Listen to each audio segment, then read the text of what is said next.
Today we celebrate the first glorious anniversary of the Information Purification Directives. We have created, for the first time in all history, a garden of pure ideology, where each worker may bloom, secure from the pests, obeying contradictory thoughts.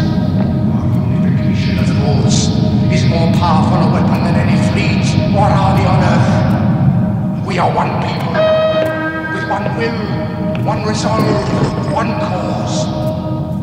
Our enemies shall talk themselves to death, and we will bury them with their own confusion.